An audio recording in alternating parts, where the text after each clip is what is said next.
बरगढ़ नृसिंहनाथ मंदिर हेला पखाल भोग। एकाठी होइछंती भक्त और भगवान। महाप्रभु लीला खेला बड़ विचित्र और मानवीय।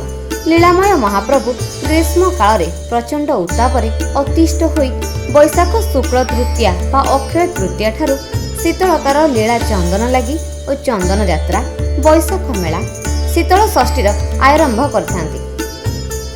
बैशाख मासरे विष्णु को मधुसूदन नाम पूजा करा जाए।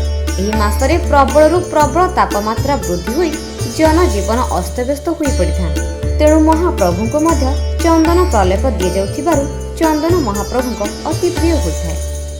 प्रकृत पक्षे महाप्रभु लीलामय लीला अति विचित्रमय और मानवीय भावपूर्ण होइथिबारु भगवान को प्रबल ताप और ग्रीष्मरु रक्षा करिबा पई विधि और परंपरा अनुसार ओडिशार बरगढ़ जिला नृसिंहनाथ मंदिर रे प्रभु मार्जरा केसरी को प्रतिवर्ष एक सप्ताह धरी पखाल भोग अर्पण करा जिबार अन्य परंपरा रही।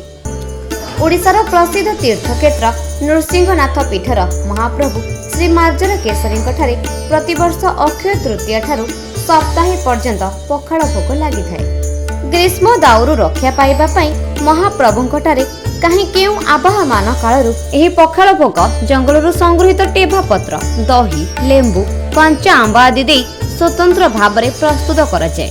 ठाकुरंग को पखाल भोग सांगरे डाली साग भजा आदि प्रस्तुत करा जाए। विधि अनुसार अपराह्न रे ठाकुरंग को माटी पात्र रे अर्पण करा जाए। मंदिर रे भोग अर्पण हेबा परे सामूहिक भाव में समस्त भक्तों को माटी पात्र रे पखाल भोग और कंचा पत्र रे साग भजा बंटन करा जाए। केवल एतिकी नुहे भगवान को प्रबल झांझी ततला पवन सुरक्षा देबा पाई महाप्रभु मार्जरा केसरी मंदिर चतुर्पार्श्व थिबा देवादेवी मानक कलसी नियमित ठंडा पानी और मथारे चंदन प्रलेप मुंड उपरे ओदा गामुछा देबार मनलोभा प्राचीन परंपरा एही नृसिंहनाथ मंदिर रही।